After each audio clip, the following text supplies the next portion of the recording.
Hi guys! So in today's video I wanted to go over a little bit more about my new candle business just to share with you guys and to document this journey just so I can have something to look back on.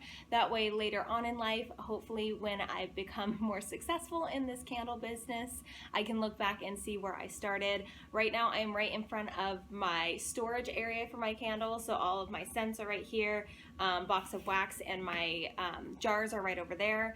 So I eventually want to get a whole shelving unit and a section to hold all of this stuff, but as of right now, this is kind of what I got. So I wanted to jump right into basically my brand name. So I had spent a little while thinking about what I wanted my brand name to be. I wanted it to have a nostalgic feel to the name. So I did like the word nostalgic and nostalgia, but those are kind of like, the word itself is very hard to spell. It's kind of hard to remember, so I didn't really want to have a word that was hard to remember and hard to spell as the title of my business. So I came up with memory box candles because that is it kind of gives that nostalgic vibe to the name, and everybody can know what a memory box is. Memory boxes are really popular right now. So in the memory boxes, maybe people could take one of these candles and put it in their memory boxes so that they'll be able to associate a really important memory with a scent that they can choose off of my store and be able to connect that scent to a really important event in their lives. And I know that with scents, it is one of the strongest triggers for memory. So that was kind of my inspiration with the name of the business and with the whole vibe and feel that I'm going for. So now I want to go into the jars that I had purchased. So these are the very first jars that I am practicing making my candles on. There's a huge learning curve when it comes to making candles. It is not as simple and easy as everybody makes it out to be. Depending on the wax that you have to get the right wick size. You have to know how to calculate fragrance oil percentages. So I spent a whole, pretty much half a day learning math, which I'm not very good at. So I sat there trying to figure out how to calculate how much wax I need per jar, how much fragrance oil per jar, and has just been a very big process. But it's really nice to know those things and get that out of the way, and I'm very glad I did, and I didn't just try to figure it out as I was trying to pour the fragrance oil. It's very important to learn how to calculate all those percentages prior to actually making the candles. So I wanted to go over the kinds of jars that I'm using. So these are 9-ounce straight-sided glass jars. So it is just a regular jar with a metal screw-on lid, and these ones I actually purchased off Amazon. It is not the most cost-effective thing at the moment. They are not a wholesale price. However, to get started and be able to practice making candles and burning them and see how they burn and testing out wick sizes, it has been a very easy way to get the jars. I don't have to pay for shipping because I have the Amazon Prime. So I do recommend starting out with these jars because it is a really good size to practice on. They aren't too big, they aren't too small, they are a good medium size to start out with. I eventually want to go and get a certain type of candle jar from my local supplier once I build up the funds to be able to go and buy those in bulk. It is about an hour-and-a-half drive away, so I like to make it worth it to drive up there and be able to get the kinds of jars that I'm looking to transition to. But as of right now, these are really good starter jars. Now I want to talk about the evolution of my labels so far. So this was my very first label that I had created when my coworkers were wanting to purchase candles from me.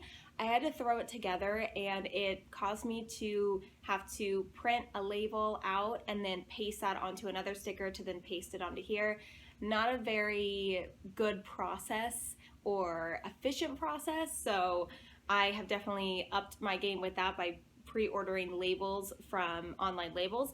But this was my first label that I had designed. So I used Canva to design this, and I had used Sweet Girl Sales, Sweet Girl Candles, which was a play on Sweet Girl Sales, which is my eBay store, and it was just an easy brand name to throw on there. So this was my first design.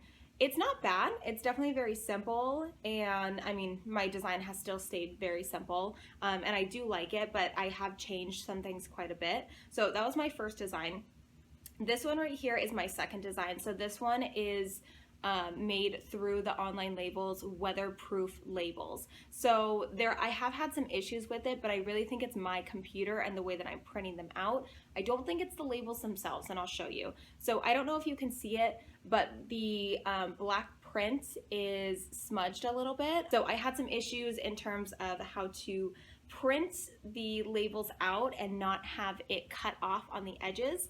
So I went with pretty much a completely white label with only lettering on, with only the text on it, which I do really like. I like the very simple look to it. So with this one, the difference between this one and the first label that I did was I added the description of the candle. So basically at the bottom it says amber, vanilla, and cashmere musk, and the name of the candle is Cozy Autumn Night. So this was kind of the idea of what I was going for in terms of making a creative name instead of just putting you know, like amber and vanilla as the name, which is fine. I mean, I still might do that. I honestly don't know. There's a lot of candle companies that are very, very popular, and all they do is just put whatever the title of the candle is that scent. So for instance, sandalwood and vanilla, lavender and honey, whatever it is, they'll put that as the title of it. Which I don't know, I might still do that. I'm just honestly learning, so I'm going through a whole process, and I haven't even started really selling these yet, so I don't necessarily know until I test it out. So that was my second design. My third design, and the design that I currently am still using, is this one right here. So I added a little, I almost said emoji. I added a little icon, so the little pumpkin icon, and the little line down there are both the same color, but I kept the name of it in black. So it's still very, very simple design. And yeah, so this is what I have going on right now. The only thing is I'm still dealing with a little bit of the smudging on it.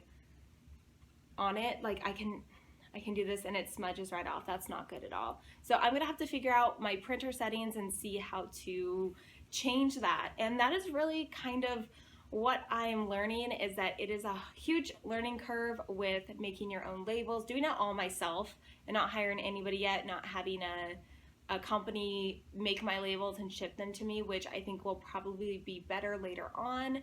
However, I have watched videos where people say it is more cost effective to make your own labels. So who knows? It's all about a testing process.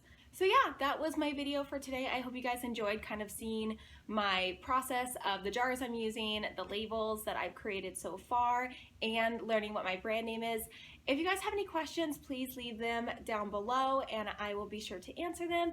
And I really hope you guys are having a really nice Monday and a really good start to your week, and I will talk to you guys later. Bye.